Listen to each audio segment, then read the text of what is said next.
بسم اللہ الرحمن الرحیم۔ السلام علیکم ورحمۃ اللہ وبرکاتہ۔ نصر من اللہ و فتح قریب۔ جی تو دوستو، جیسا کہ آپ سب لوگ جانتے ہیں کہ اللہ تعالیٰ کی طرف سے مدد اور فتح دونوں ایک ہی ساتھ ہمیں موصول ہوئی ہیں۔ کفار کی جانب سے ایک انتہائی بزدلانہ حملہ کیا گیا تھا، آپ لوگ بڑی اچھی طرح سے واقف ہیں، اور آج کل یہ بات ٹرینڈنگ میں بھی چل رہی ہے کہ کفار کی طرف سے ہماری مسجدوں پر اٹیک کیا گیا تھا، سول عوام پر اٹیک کیا گیا تھا، کچھ معصوم لوگوں کی جانیں لی گئی تھی، اور بعد میں انہوں نے بلیم یہ کیا تھا کہ یہ دہشت گردوں پر ہم نے حملہ کیا ہے۔ لیکن اللہ تبارک و تعالیٰ نے ہماری مدد کی اور پھر ہمیں کفار کے اوپر بھاری کیا، ہمارا پلہ بھاری کیا۔ ہمارے نوجوانوں نے اللہ کی مدد کے ساتھ ان پر یہ لگار کی، ان پر پھٹکار کی، ان کو تباہ کیا۔ ان کی جو بیسیں تھی جہاں سے انہوں نے میزائل فائر کیے تھے، ان بیسوں کو تباہ کیا۔ تو بیسیکلی یہ بات کرنے کا میرا مقصد یہ ہے کہ ہمارے نوجوانوں نے جو اقدام کیا ہے نا، وہ بڑا زبردست اقدام کیا ہے۔ جو کارنامہ انہوں نے انجام دیا ہے نا، بالکل ٹائم اور سنت کو مد نظر رکھتے ہوئے، ٹائم اور سنت کا خیال رکھتے ہوئے، قرآن اور حدیث دونوں میں سے دلائل میں آج آپ کے سامنے پیش کروں گا کہ قرآن اور حدیث کے بالکل عین مطابق اللہ اور رسول اللہ صلی اللہ علیہ وآلہ وسلم کے احکامات کے عین مطابق حملہ کیا تو پھر فتح تو ہمارا مقدر بننی تھی نا۔ اچھا تو دوستو، آپ لوگوں کی اصلاح کے لیے یہ بھی بتا دوں کہ کفار نے جو پہلا اٹیک کیا مسجد بلال مظفر آباد پر، یہ جو آیت ہے نا سورہ صف کی آیت نمبر 4، جس میں سے انہوں نے یہ نام اخذ کیا ہے بنیان مرصوص، یہ آیت اس مسجد کے محراب کے اوپر لکھی ہوئی تھی۔ تو جب انہوں نے اٹیک کیا تو محراب کے بالکل اوپر سے جب سوراخ ہوا نا مسجد میں، تو اس آیت کو ذرا سا بھی نقصان نہیں ہوا، وہ آیت بالکل اسی طرح لکھی ہوئی تھی۔ تو میرے خیال سے ہمارے مجاہدین نے اسی آیت کو مد نظر رکھتے ہوئے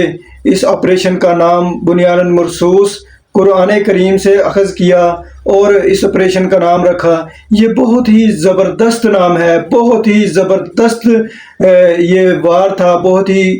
کاری ضرب تھی جو دشمنوں کے سینے پر لگی اور ان کو خون کے آنسو رلایا اس ضرب نے۔ تو جیسا کہ میں بات کر رہا تھا کہ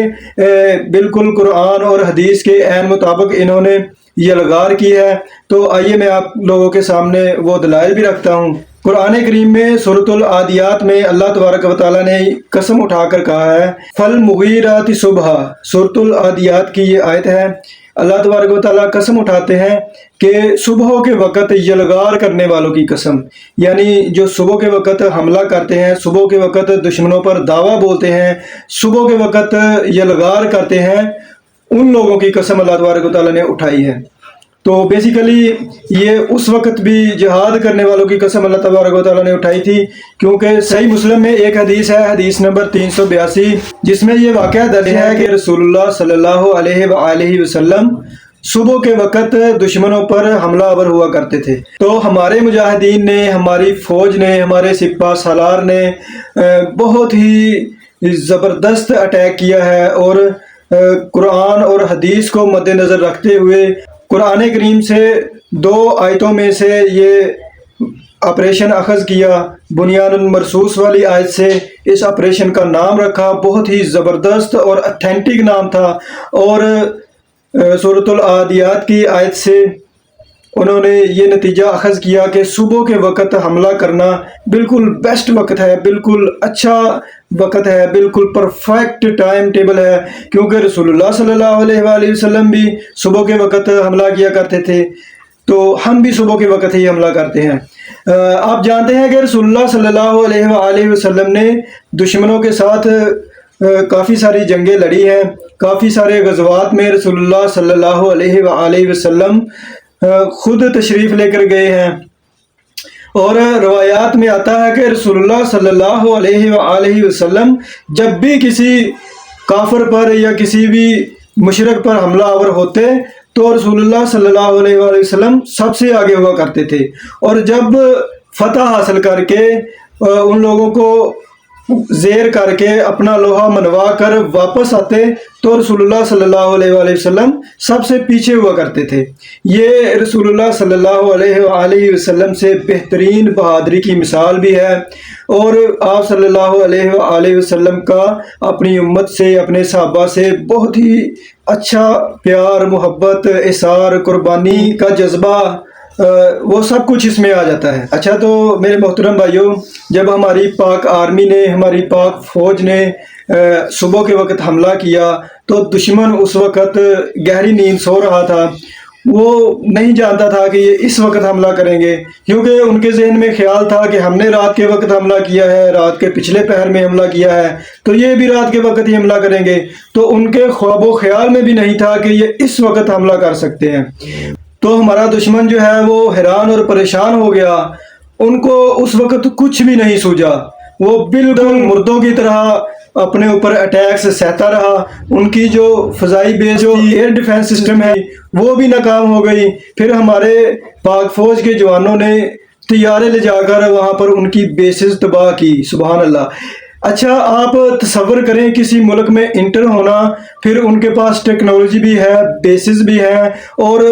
ان کے پاس جو ایئر ڈیفنس سسٹم ہے وہ بھی بہت تگڑا ہے، تو اس کے باوجود اس ملک میں انٹر ہونا اور ان کو تباہ کر کے صحیح سلامت واپس آنا، یہ آج کے دور کا میں تو کہتا ہوں کہ ایک معجزہ ہی ہے۔ اور یہ جو چیز ہے نا، یہ جو کام ہے، یہ جو کارنامہ ہے، یہ اللہ کی مدد کے سوا ممکن ہی نہیں ہے۔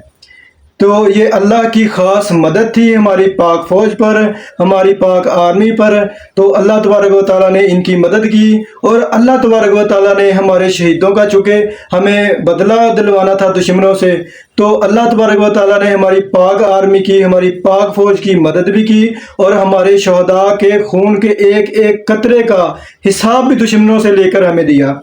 تو دعا ہے کہ اللہ تبارک و تعالیٰ ہماری پاک آرمی کو، ہمارے مجاہدین کو تا قیامت سلامت رکھے، اور ان کو غزوہ ہند لڑنے کی توفیق بھی عطا فرمائے، اور غزوہ ہند میں ہمیں کامرانیاں بھی عطا فرمائے، اور اسی طرح مسلمانوں کو ہر میدان میں فتح مبین نصیب فرمائے۔ وما علینا الا البلاغ۔